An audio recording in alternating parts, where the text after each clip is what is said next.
Okay, I would say it's different now. People are getting more enlightened, but I'm going to be very frank now. I think people are hiding a lot under Christianity and not doing the right things. You understand?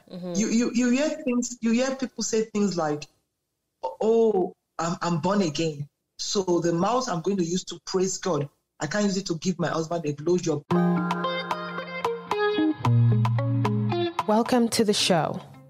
I am your host, Anya Fombad, and I spark the hard conversations that challenge questionable cultural and societal norms that threaten the well-being of the African community. And I also share stories about growing up as Africans in Africa and in the diaspora. I strongly believe that normalizing open discussions and sharing experiences, whether good or bad, will not only make you find your voice, but will broaden your sense of purpose and empower others to do the same. So if you have ever tried challenging certain African cultural and societal doctrines, or if you have ever felt like it is about time that we confronted these issues in our African community and do better as a people, or even if you have always been interested in learning about the experiences of other Africans growing up in Africa and the diaspora, then you are in the right place. Welcome to Living African. So let's try to talk about the historical aspects of sex, especially in marriage. Like, how will you explain that? What do you mean by historical aspect? So basically the historical aspects on the importance of sex in marriage, like especially in our African history, like, you know, like the outlook on how sex has progressed in marriage through the years. Okay, I would say it's different now. People are getting more enlightened, but I'm going to be very frank now. I think people are hiding a lot under Christianity and not doing the right things. You understand? You hear things. You hear people say things like, "Oh, I'm born again, so the mouth I'm going to use to praise God, I can't use it to give my husband a blowjob." And I'm like, "Girl, what are you talking about?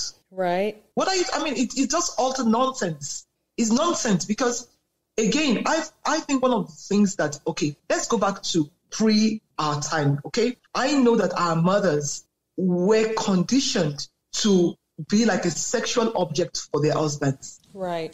And when they were having kids, you will notice that is where they were allowed, like the kings were allowed legally to have concubines. It wasn't seen as anything wrong. And they knew that the concubines were there to sleep with the men. Now, we've gone past that. We've gone to, I'm going to break it into 3 parts. That's the older part. My generation, our generation was brought up under the satisfaction of a little bit of feminism. You know, you add a little bit of rights. A little bit of rights. I mean, but not all the rights. But one of the major problems that our own generation had, and I always say, is that I think most of us were kind of, I used to say that marriage was a scam for most of us because we went in with the fact that you just have to make it work. Right, that's true. You're sitting there in a loveless marriage, a sexless marriage. You would see somebody say something like, "Oh, my husband has not had sex with me for 5 years." Then what are you doing there? What's going on? I mean, you understand? But that is our own generation. You just sit down there. Now, the generation right now, like I said to people, are different. They're not taking any prisoners. Right. At all. It's like, it's either it's working for me or it's not working for me. And they are a little bit not too shy to discuss their sexual needs. They're not. Our own time, we were a little bit, some of us could discuss our sexual needs, but some of us could not discuss our sexual needs. Right. But this new generation can discuss their sexual needs. They can say to you, "Okay, you know what, this and this and this is what and then again with the advent of the internet. The internet, yeah. Social media. They can look up so many things. I mean, I remember during our own time, the only ways you could get your sexual life as a woman spruced up was maybe go see one of these, well, I won't call them harlots or prostitutes, but I would call them, they were women that knew the acts of sexual acts. So they would tell you what to do, how to do it, how to move your body. You know, it was something that you did in hiding, you understand? But nowadays, I'm very sure if you Googled, how do I see a prostitute, it will pop up and give you 50 different ways. Right. You don't even have to see a prostitute. Just Google, how do I do this in bed? And you're going to see all kinds of articles. Exactly. Right. You understand? So that, and I'm very sure there are places you can go to. Like I said, I mean, the Red District was a good example. You could go there and see, you know, that this is how it is. So historically, I would say sexual awareness has grown and people are becoming more aware to seek, which is very good, to seek help. Because some people will tell you things like, oh no, part of the problems in marriage is once there's no money, everything works like a chain. It's linked. Some people would tell you, oh no, what makes a strong marriage? The sex might be the best thing. I mean, the person might be a multi-millionaire, but the sex is horrible. Yeah, that's true. And the woman is wondering, okay, what am I doing here? Because what makes two human beings happy differ.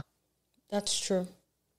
You understand? And again, I always say to people that you say, what you don't know, sometimes ignorance can be very bliss. And I believe in that. Because some people will say to you, oh no, because a woman hasn't experienced orgasm before. I said, look, if she hasn't experienced it before, she's not missing out on anything. Right, that's true. Honestly, she's not. Because she doesn't even know what it feels like. Yeah. Maybe when she does experience it, then she would know that, oh, this is what it is. Some people will tell you things like, you know, and I think people read too many books. Yeah, that's true. And the expectation is just way high up there. It's until you get, and that is just, I tell people, that's just the reading. It's the theory that matters. It's the theory that matters. I mean, you hear people say, oh, my husband doesn't last. It might be because of excitement. Some men, out of the fact that I want to prove I'm a man, boom, boom, boom, boom, 3 seconds, like 2 minutes is over and done. Okay. If you know that is the situation with such a person, as a wife, what do I say to people like that? Then you know that, okay, this person is that kind of person. Then maybe we should start it from the reverse side so it could last longer. You know, you need to start, you don't have to get into the action almost immediately. Right. You need to kind of slow things down. You need to help to slow things down. You need to do some other things, you know, maybe do some more foreplay before the main action. And that is why I say that it has really changed, because you see, from our mother's time to my time to the new generation, I would say it's going on a downward slope, because I'm being honest with you, the things that are being done sexually now are things you say to yourself, oh wow. Wow. Right. You know, because I would say they are more adventurous. Yes, that's true. Will I say it's wrong? Not really, because that is what they are exposed to. What we were exposed to during our time is what we made use of. What our mothers were exposed to during their time is what they made use of. And I'm very sure during our mother's time, there would have been some women or men that were considered wild. Yeah, that's true. Just like during our time, I mean, not everybody during our parents' time were so good. Even in the Bible, there were bad people. Oh yeah, that's true. So there would always be a progression in how sexual behavior goes over time. And I'm very sure in the next generation, this generation will be saying, oh wow, these ones are really wild too. Right. So it just keeps evolving. That's what I would say. Yeah. It keeps changing. The internet is now playing a major role. Yeah. I mean, like you rightly said, you can Google. I'm very sure a time will come, they would even tell you how to just take the sperm and just sip it up and you just get pregnant. A time will come. So I'm telling you, a time will come. Right. And you know, and during I'm very sure during my time, it wasn't so common for you not to have a sexual partner for you to enjoy sex. Mm-hmm. You didn't, you understand? We were not so pre-exposed to that. Mm-hmm. And we thought, okay, you need to have it. But nowadays, there's a DIY. You don't have to have a sexual partner. Right. That's true. For you to, you understand? Yeah. So there's so many different things going on nowadays. So it just like, let's just see the way it takes us into. Right.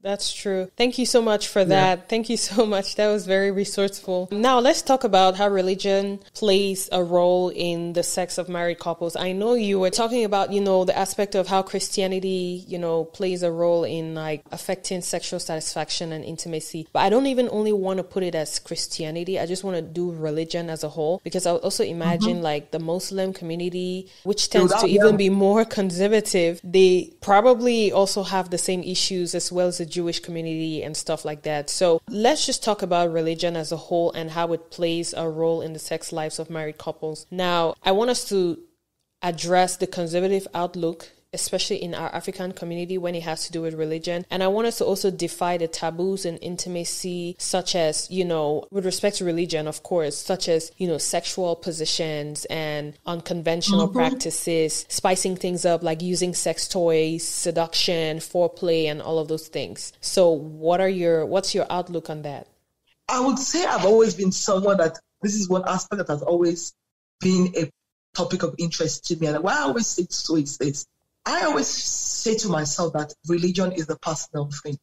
Mm-hmm. It depends on what you define as what's going to define you.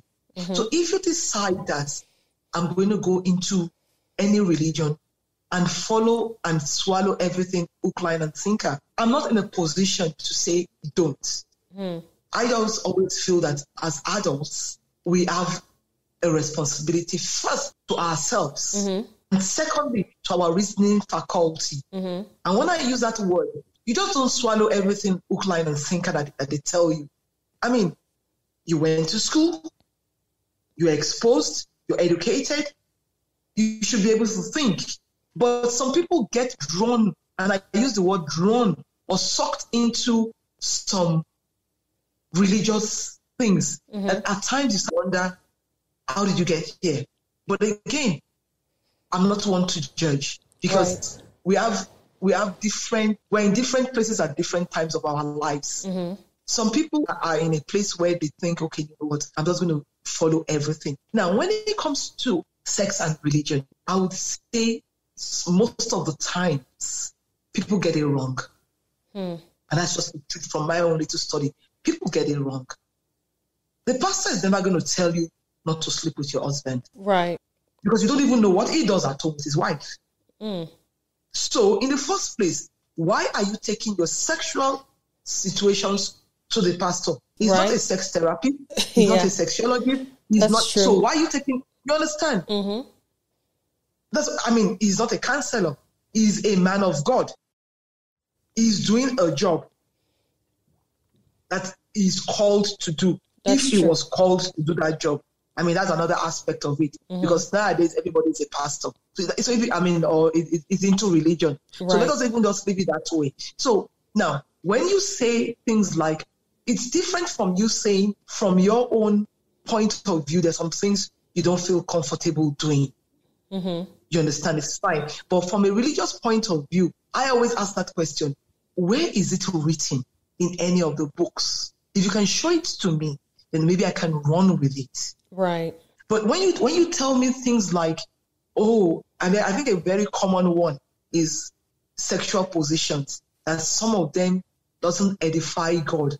And I'm like, what has God got to do with sexual relationship? Right. What is it even doing in this discussion in the first place? Mm-hmm. That's even to me, that's even dishonoring God, because you don't even need to bring him into it.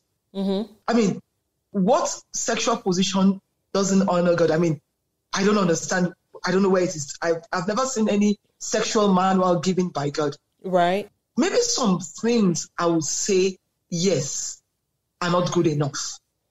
But again, it's not that they're not good. That's a personal decision. Mm-hmm. You do not want to do it. It doesn't make it. And then again, if it is backed by medical reasons, yes, then you can say, okay, yes, it is not right. Mm-hmm. Or it's not something to be done often. You understand? Right. But when you now see, because of religious reasons, I can't do this, I can't do that. And I start to wonder that, but even the Bible says to us that divorce is not good. Now, if you don't do those sexual things, which you consider bad, like, for example, some people will tell you as far back now as even you kissing your husband in public is not good. Right. From the African point of view. Well, I would not look at that as a sexual thing. I look at it as an African thing, in the sense that as Africans, we're not used to openly showing affection. Mm-hmm. Yeah, that's true. Yeah, that is just that is the way we were brought up. Mm-hmm. Public display of affection. That's true. Exactly. And men that do that are considered weaklings. That's true. Which I found funny. You understand? They're considered weaklings when a man openly shows affection for his wife. That was then. Mm-hmm. But now I think from a religious point of view, I just think it's man-made. Honestly, it's man-made. It's man-made, and it's according to what suits the sayer at that point in time. You understand? True. Because why will the pastor know what happens in my bedroom if I don't take it to him? That's true. You understand? If I decide to take what happens in my bedroom to my pastor, obviously we're three of us in that bedroom now, not just two of us anymore. Mm-hmm. That alone is actually a problem. That's because true. We're three now. We're not two anymore. And then what level of, I don't know what to use, does the pastor have to tell me what is good and what is not good, or what works for me? Yeah, what level of expertise or experience, professional experience? Yeah. Let's just put profession out of it. Let's even just say experience. I mean, what authority? Exactly. From what authority is it speaking from? If it says it's speaking from the authority of the religious book, then it needs to show it to me. Right. Where it is written that, okay, if you do this and you do that, it is a sin towards God. You understand? Mm-hmm. And then I would understand that, okay, this is what it is. This is a sin towards God. Because I'm yet to see that. I'm yet to see that. True. So I think religion it plays a lot in sexual behavior, but it is brought in by people who decide for me to hide behind that. Yeah, that's very just true. The truth about it. They're just hiding behind that. Right. But what's openly showing affection is very un-African. Let's just be honest with ourselves. That's true. It's very un-African. It's something that we're getting gradually into. We're growing into it now. We're growing into it. I mean, people are getting to accept it. Right. Because I remember during my own time, it was not very comfortable for you to see another man hug another woman. But now it's not a big deal anymore. Yeah, that's very true, because I remember growing up, because I mean, I've seen so much love shown between my parents. Like, if my mom is sitting on the same couch with my dad, it's like she's either putting her leg on him and he's rubbing her leg, or she's laying on him, or they have to touch somehow, that public display of affection. And I remember sometimes when my friends came home and they saw that, they were like, oh my goodness. To me, that was normal. It didn't even occur to me like that's something new. But my friends are like, oh, I'm so uncomfortable. I'm like, why are you uncomfortable? They're like, aren't you seeing what your parents are doing? I'm like, isn't that how it's supposed to be? Like, that connection, that chemistry, So that's actually when I learned that it was not something common, because that's all I knew. And I thought that was just the norm. So I really want to agree with what you said. It's very uncommon to show public display of affection, especially in the African community. Now, I really wanted to talk about sex toys, because I mean, in as much as the sexual positions are actually somewhat considered a taboo, especially with respect to religion. I feel like even those who are not religious, but just in the African community, you having a sex toy is like, oh my goodness, like it's a taboo not only religiously, but people think, oh, you're going to be addicted to the sex toy. Does it mean your man or your woman is not satisfying you enough? But like, that's actually even the more common ideology behind sex toys, but not really knowing that that is very instrumental in spicing things up in intimacy. So what's your outlook on that? Okay, you're very right about people forming opinions without even them knowing what it is. You see, let's go back to what sex toys what it used to symbolize. Okay, I think basically as Africans, and I'm going to be very honest, we have a very warped mind about so many things. About so many things, and it's high time we need to like move from that, especially when it comes to sex and Africans. Two people holding their hands are already sleeping with themselves in African context. That's true.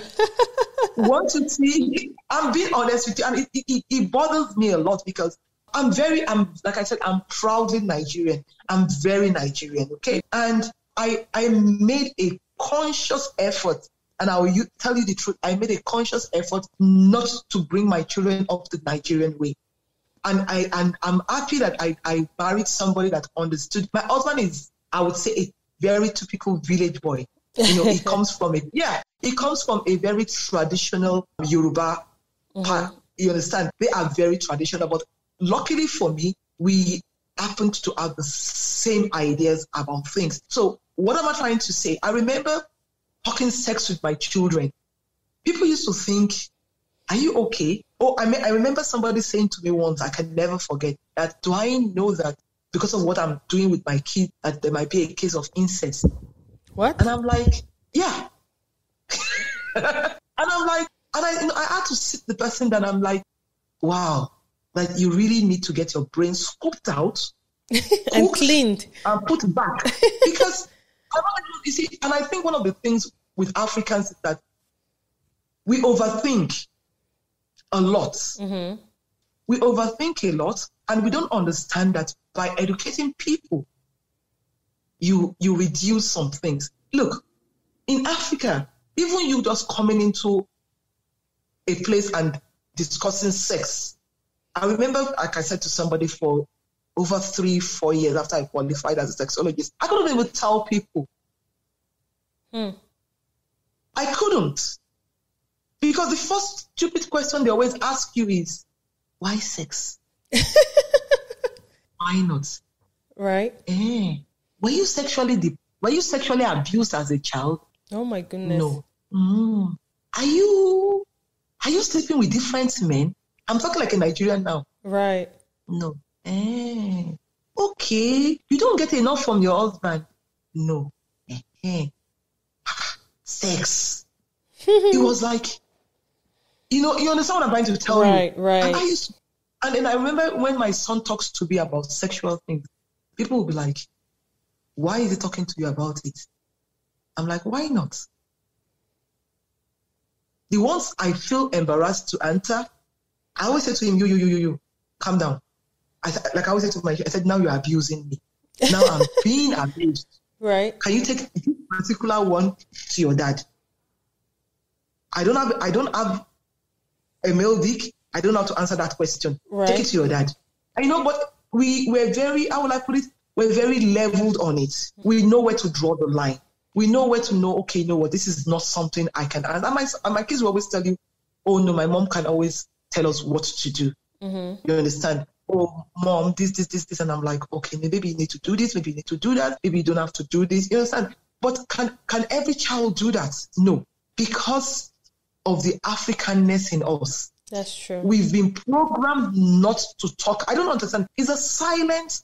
Nobody ever said to you, don't talk about sex. Yeah. But you grew into not talking about sex. Yeah, it's a silent obligation. Exactly. You just grew into it. You don't talk about it. I mean, you are newly married. You don't even know you're totally bruised. Your first night, I remember a young couple said to me, she said the first night that it was the most horrible time of her life. Wow. And she just felt, wow, is this, and I mean, she's never had it before, the guy has never had it before, they were just two clumsy rabbits, fidgeting and just making a mess of the whole thing. Oh my goodness. And it just felt, oh my word, is this what it's all about? And okay, the guy being a Nigerian, okay, I need to be a man. He mustn't show that this is his first time. He tries to grab the girl. Second time, it was all clumsy. She said by the third time, he got to a stage. The moment she knew, she rushed to the bathroom. Oh no, I'm taking a shower. Oh no, I'm taking a poop. Oh no, I'm doing this. Oh, just to avoid what it was all about. She says it was just horrible, as in every aspect. I said, okay, physically when he touched you, she said, oh my word, my nipples were sore. It was like it was on fire. That's because, guess what? It was lack of experience from both sides. Yeah. But the man wasn't ready to show, I don't really know much too. Yeah. You understand me? I'm very sure I was talking to one or two friends that would tell you, oh, no. You just throw our legs up in the ceiling. All those kind of little things that people need to learn along the way. They just never learnt about it. And in Nigeria, I'm trying to imagine, can he go back home and ask his father or somebody? No. In Africa, you can't even do that. Right. You learn about sex from the little things you hear back and forth. And that's how you improve yourself. Right.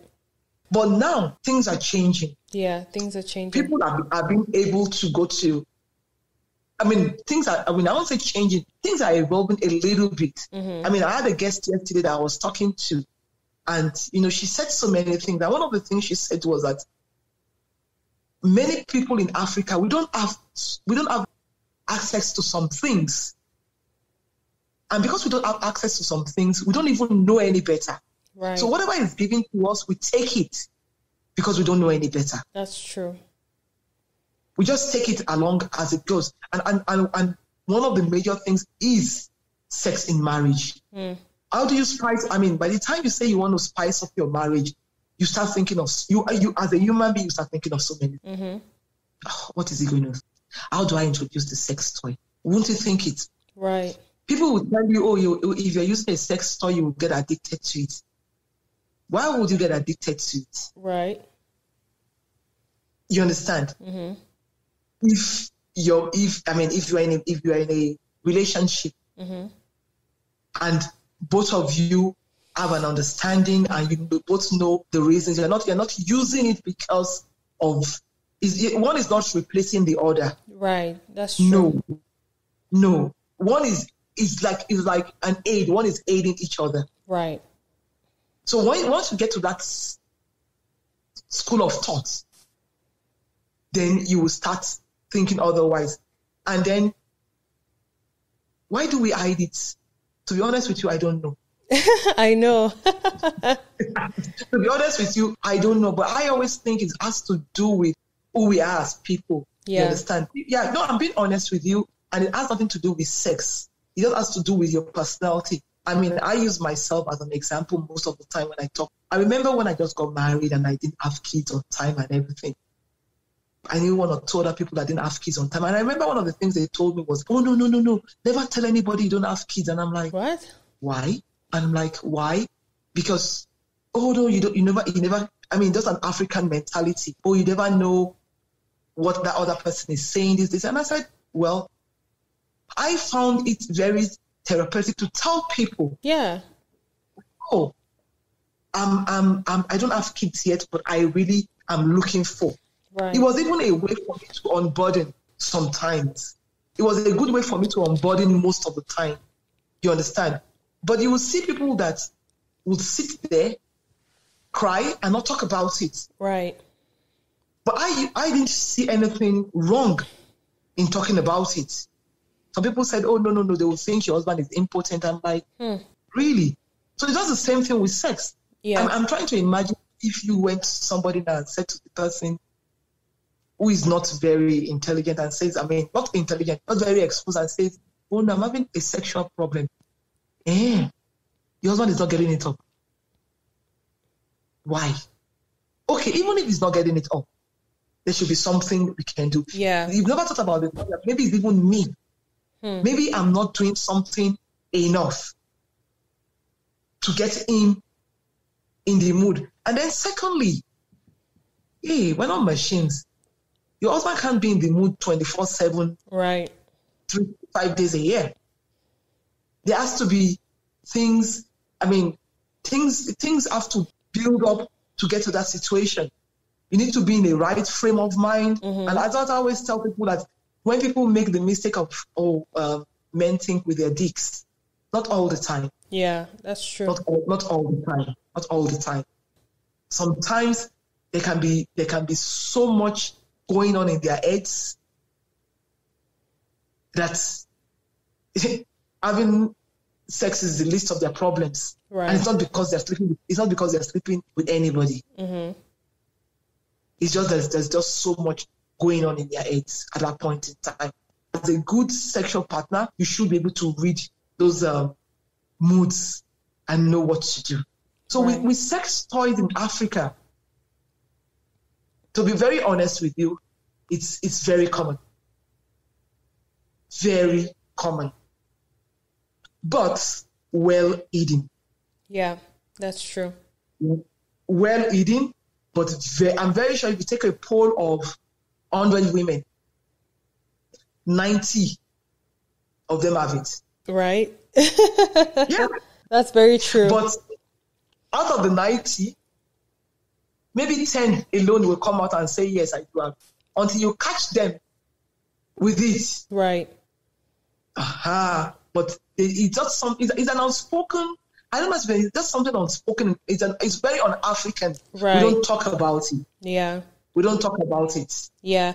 So when I always have conversations with my girlfriends, it's, and we try to talk about things like that, I always introduce this topic, especially of sex toys, because there are a lot of people who actually have a flawed ideology about it. And like I said, in terms of like replacing the man and stuff like that, I encourage it because, of course, I've done some research and also, based on my multiple years of therapy, I have realized that, there's more to it than just what we think in our community about it, because it actually helps a lot of people. As a matter of fact, it actually increases the confidence of a lot of men, It's a weird concept, but a lot of women think that, using it means that, your man is not giving you enough or stuff like that. But some men actually get turned on, when they see, watching you. Yeah, by watching you, So it actually sometimes it increases their confidence, So, it just depends on the dynamic of the marriage and the relationship and things like that. But based on my studies, and of course, it's nowhere in the Bible that says don't use sex toys or don't spice up your sex life in your marriage, So I just feel like we have this very extremely conservative, outlook on certain things, which kind of deprive us of the joys of having a satisfied sexual experience, which I feel like that's the whole point of this podcast, to be more open-minded. And like I said, I know a lot of people will be very uncomfortable with this, but that's the whole point, is to shake the tables and make us uncomfortable and make us actually being comfortable with having uncomfortable conversations. Now let's talk about, the ultimate topic, no pun intended, which is orgasms, right? Talking about orgasms.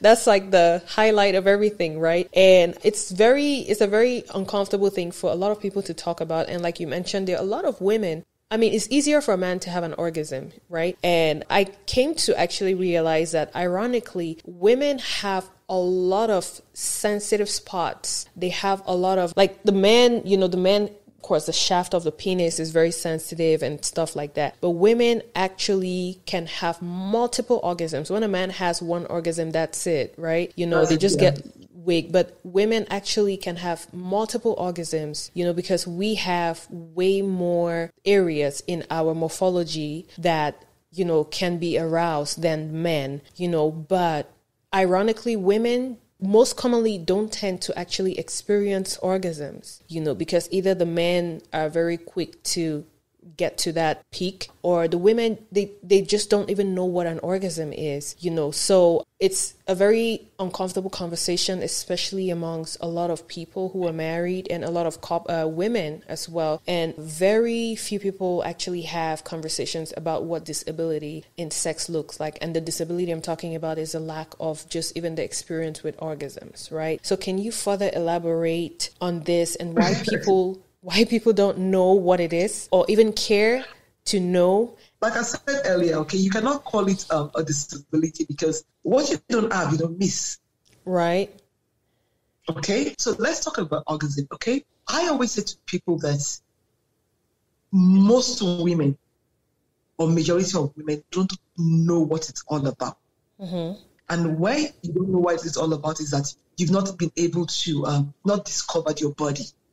Like you rightly said, a lot of women, there are a lot of ways to get to orgasm. But because we just believe that it has to be a sexual contact of the penis and out, no. Some women don't even experience orgasm that way.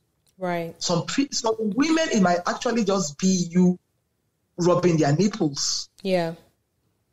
Some women, it might just be, and that is why the sex toy is extremely very good. Because if you have an understanding partner that, I mean, if you're in tune with each other and you can make him use that sex toy on you, he would now know that, okay, you know what?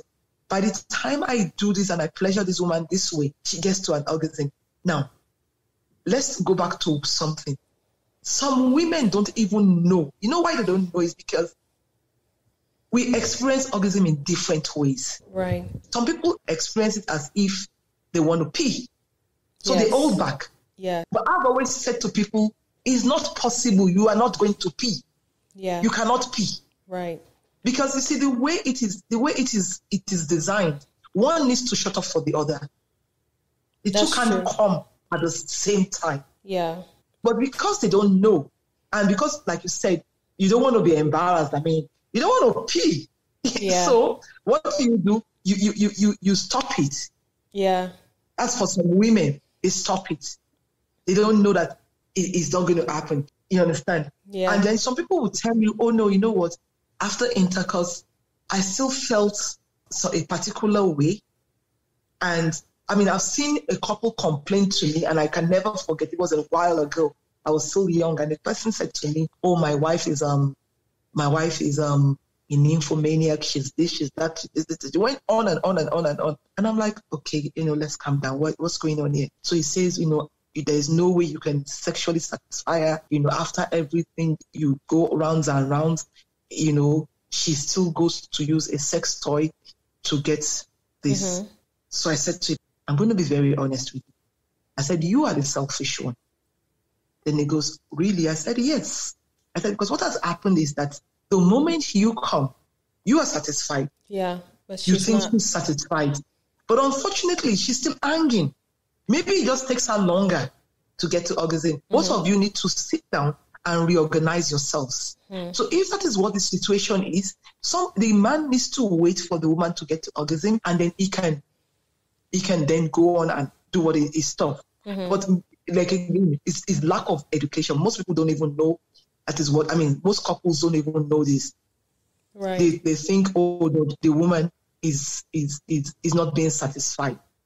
But a woman's orgasm is different from a man's, so like you rightly said. A man just needs to go in and out, thrust in and out, and then definitely it would get to where it's going. Some women, you need to touch a particular part. Yeah. You understand? You need to touch a particular part of, and it doesn't come from, how will I put it? It doesn't come from here for women. It actually comes from here. Mm-hmm. Yeah. So it's like a little bit of a concentration. You just need to know what you're doing at that point in time. But for most women, I've realized that because they don't know and they don't understand what their body is experiencing, mm-hmm. and that some of them shut down. Yeah. And that is when they claim not to be satisfied. It's like the man left them hanging. Mm-hmm. No, what they've done is that they shut themselves back. And that is where I said again, if a couple can know that, okay, you know what, this is what I do to make this woman, if the husband knows that, okay, this is what I will do, this is what I won't do, and they have a good, it works better. Mm-hmm. And women to be made to understand, it depends. I always say to people that a woman that can get to orgasm is a woman that enjoys sex. Mm-hmm. And a man that can make a woman get an orgasm is a man that knows the act of sex. Right. So when you make two sexual partners feel that way, they would have a beautiful sexual relationship. Beautiful outcome, yeah. Because you know that this man the man feels I've conquered something. Mm-hmm. You understand? Yeah. But again, how many men are like that? It's only when they know. Some men don't even know that women get orgasm. Yeah, that's true. It's all about them. Like once they're done, it's like, okay, moving on. But again, I'm being honest with you. It's because they don't know. Yeah. It's because they don't know. Every man wants to conquer. Do you know that? That's true.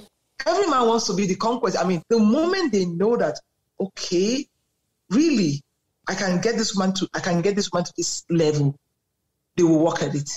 That's but true. If they don't know, then they can't work at anything. You understand? And that is why you see, and if the woman herself is dissatisfied, and when you finish sex, you still have to go and poke some things down there to get to that level. Right. Then again, you need to ask questions.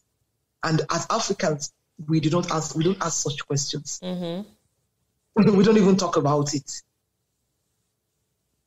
We don't. To be honest, we don't even talk about it. Yeah, we don't communicate about it at all. No, we don't. You don't even talk about the fact that, oh no, what can I do? I mean, it's very un-African for another African woman to meet another. What can I do to enhance my? They would rather go and meet a stranger. That's true. You understand? They would rather go and meet a stranger because I don't know. Maybe they find it embarrassing. I just find it. I always say it's just who we are as Africans. That's just the way we were raised. That is what we know. Right. That is, we don't know anything different. Majority of us now, luckily, have been able to come in contact with the European way of doing things. Now it's beginning to help us to modify some of the things that we still did. Mm-hmm. But again, there's some African things that it's just in us that we would not. No matter how would I put it? No matter how good I am right now, the way I am so expressive, because I've laid a path for my children, they can do that with me. Right. Can I do that with my mom? No, I can't. Even though this is my expert, this is my area of practice, I can't. Can I do that with my siblings? Maybe my sister. But I will still hold back some things because of the way we were raised. That's true. You understand? Mm-hmm. So, that is what we always have to look at. That with time, I believe if women knew what, like you rightly said, what the powers we have sexually. Mm-hmm. I always tell people that we're a sexual being.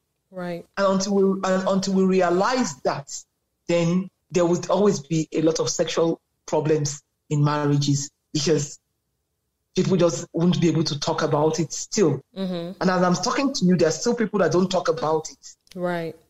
There's still women that can't tell their husbands, oh, this is how I want to be pleasured. There's still women out there. That's true. That can't. And it's not because they're bad.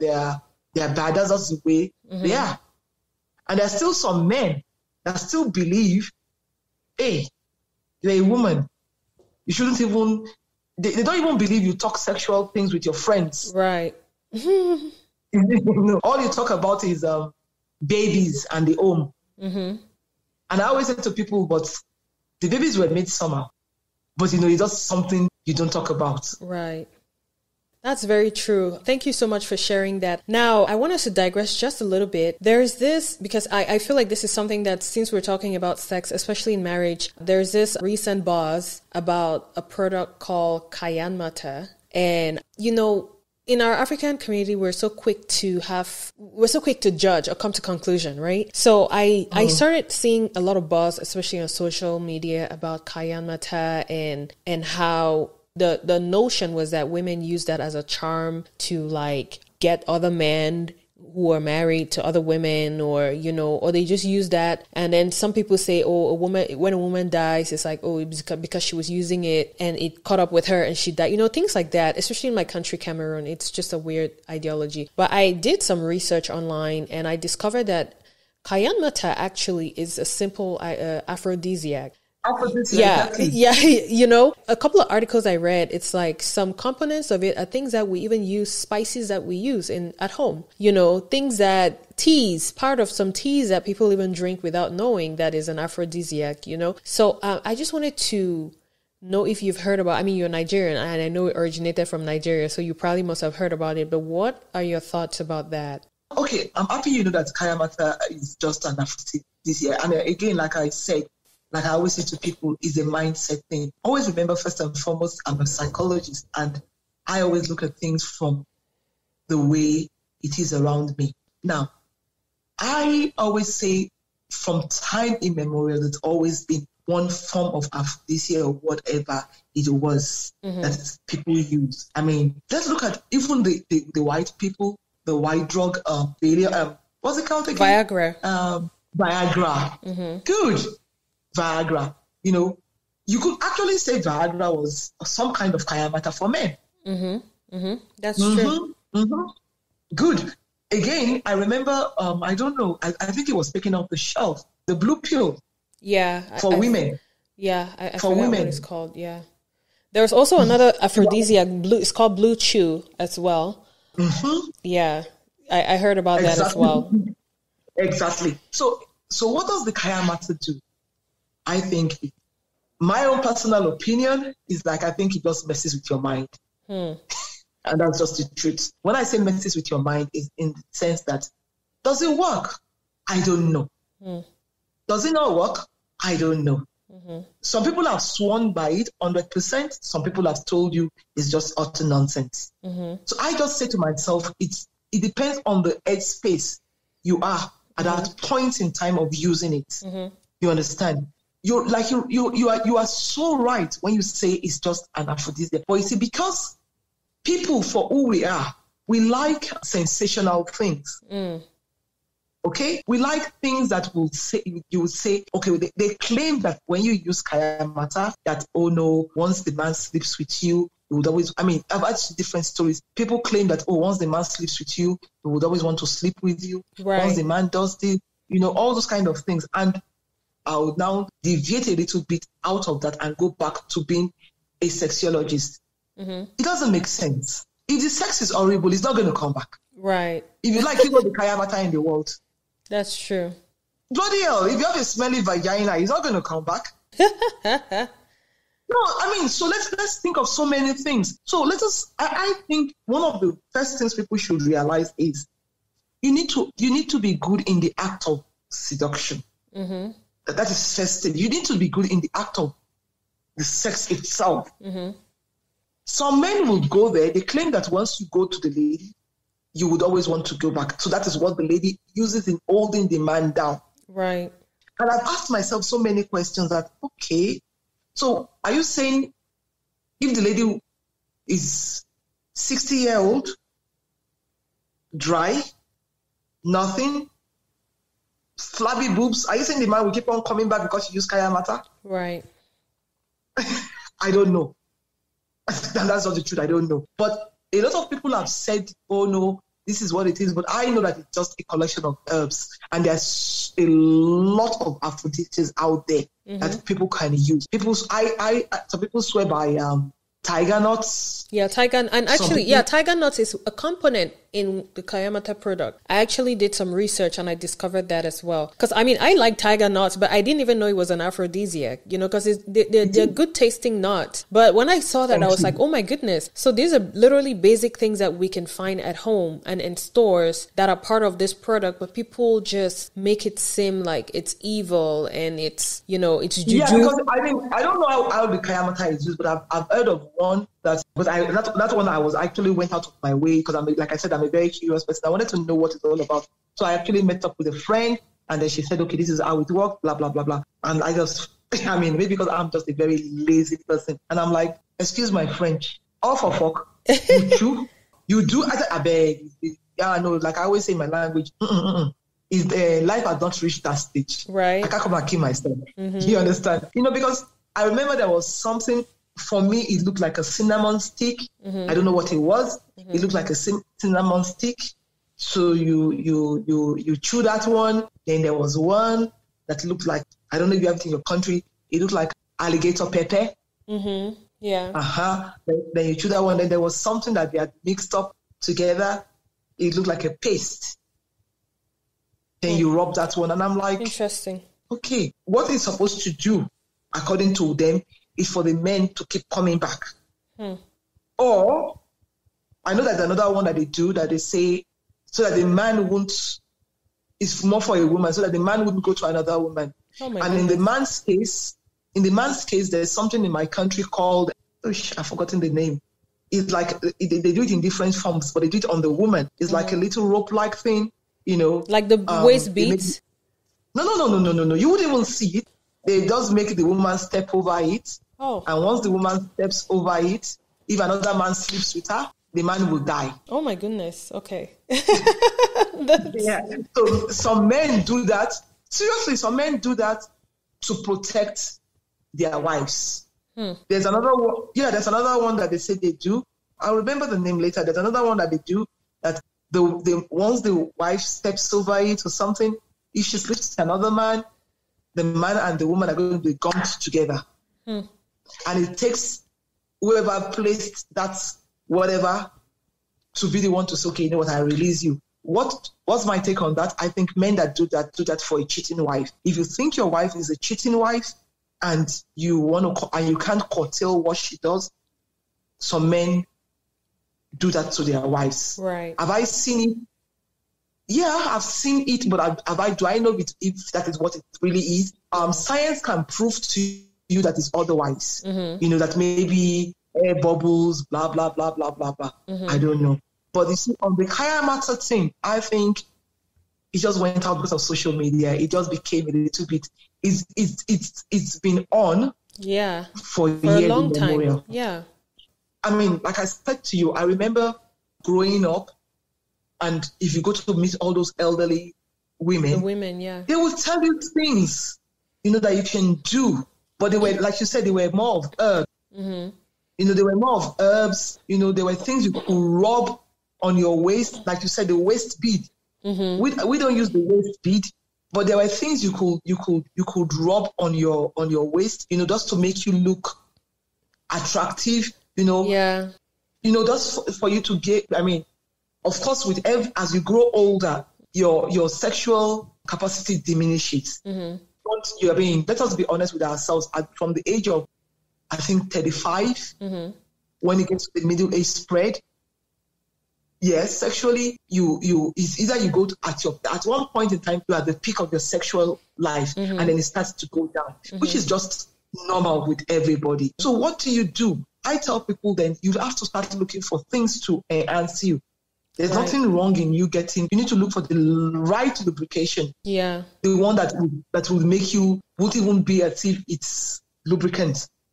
There's just 1,001 out there on the shelf. You understand? So does Kayanmata really work? The users will know. Right. For me, it's just, I don't know, it's just people. I mean, I don't know if you read the story of some Nigerian girl that sold it and she's a multi-millionaire. She's this, she's that, she's this, she's that. And I just said to myself, only God knows the truth. Right. Because Kayanmata has been on for years, decades, decades. It just became a little bit more popular now because of social media. Yeah, that's very true. And I mean, at the end of the day, I really feel like regardless of what you use, what kind of aphrodisiac you use, if there's that connection and enjoyable sexual experience between two people, they'll always come back regardless. So exactly. Yeah, exactly. And I'm being honest with you. I mean, I always keep on saying it to people that it's wrong, but there's a reason people go to prostitutes. Yeah, that's true. They're trained in their job. It's a job for them. They learn. Prostitutes learn so many acts. They learn the act of seduction. Yeah. They learn the act of marketing. They learn the act of persuasion. I mean, they sell their body. Right. And for them to be able to sell their body, they know they need to look good. They know they need to walk a particular way. They need to talk a particular way. They size you up. They know what to say to you. They know what dirty languages you want to. You understand what I'm trying to say? So those are the kind of, so that's another aphrodisiac on its own. Yeah. Because that is what they do for a living. And they know that if they don't do it well, you wouldn't, the next guy wouldn't, exactly. Yeah. People wouldn't patronize them. So they need to keep on doing that. People claim that they use these Kayamatas and everything. I don't know. I don't think so. And I don't think, and if they do, then that maybe it's part of their trade. Mm-hmm. Maybe they have to use it. Mm-hmm. So, but Kayamata is just, I just think social media made it a little bit too much. Right. And that people are just getting used to that. I'm very sure if we asked our great grandmothers, they'll be like, oh yeah, it used to work. Yeah, and it was more normalized back then, as I read. It was very normalized back. I think it even started with the Hausa women.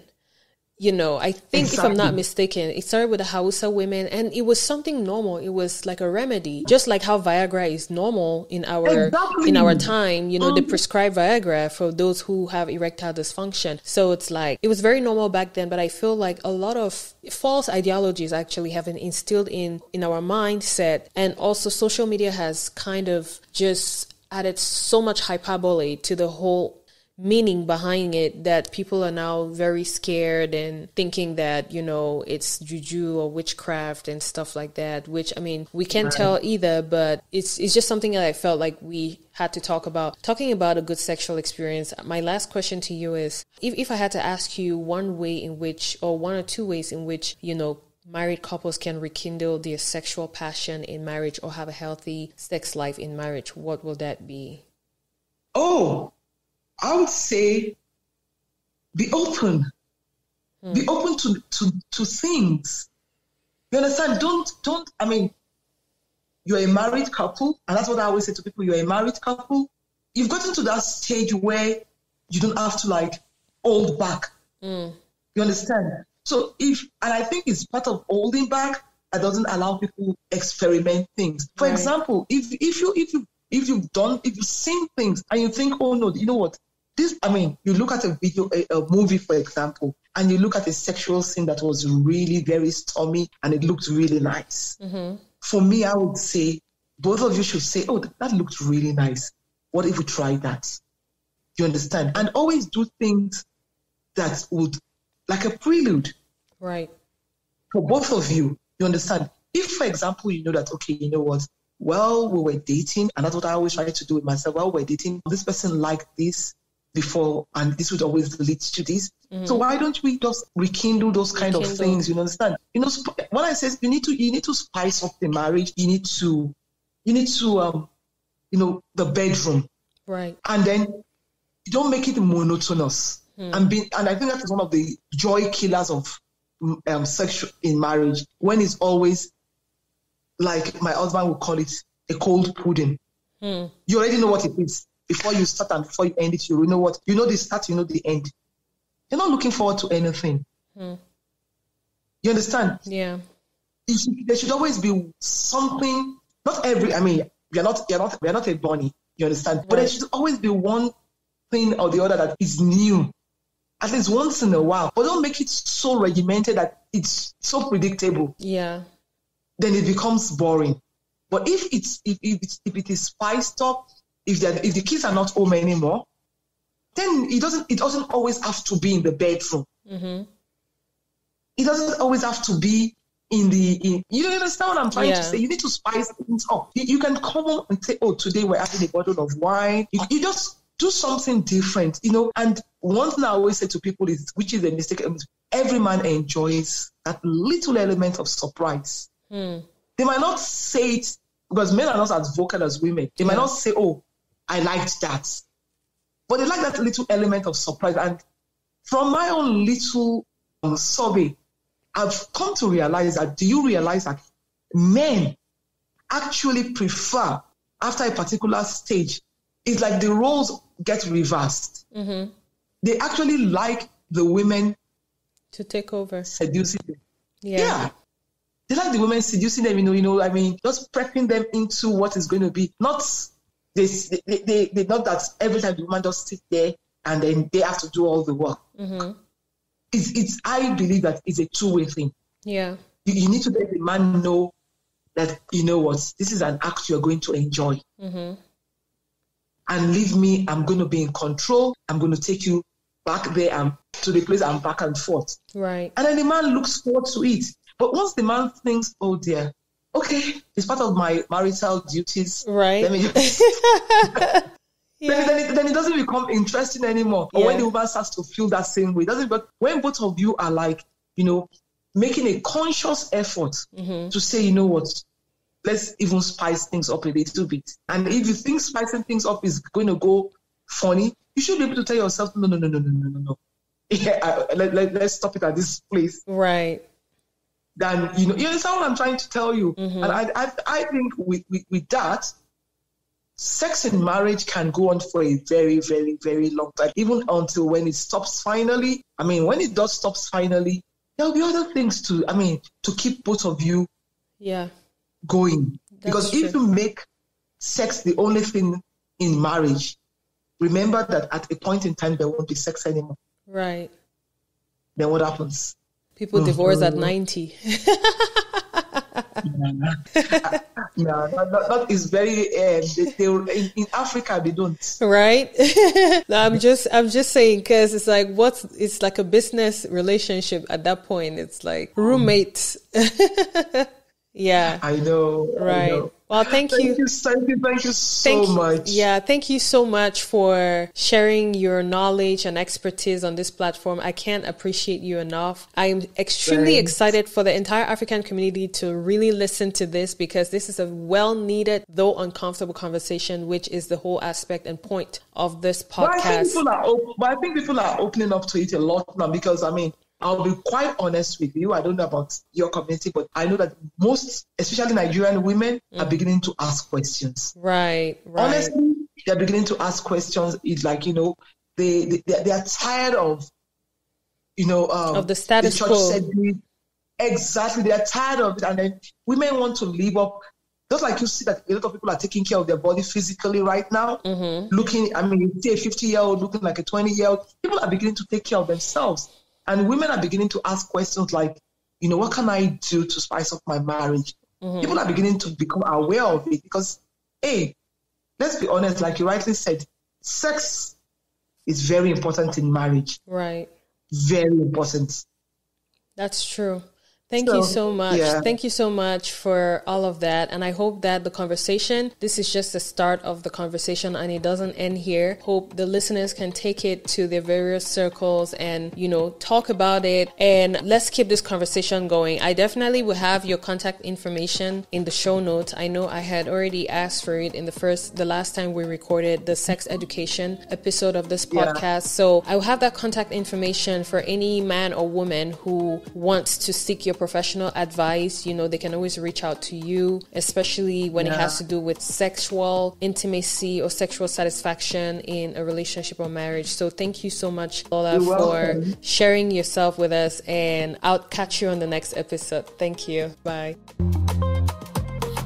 That's it for today. Thank you for listening to our show. If you want to participate in the show or find out more helpful resources, then visit www.livingafricanpodcast.com for more information or email us at hello@livingafricanpodcast.com. Also, don't forget to connect with us on all social media platforms at Living African Podcast. You can also connect with Anyo directly on Facebook or Instagram at Anyo Farmbard. Thanks again for listening, and let's not forget to be more understanding and nicer to one another.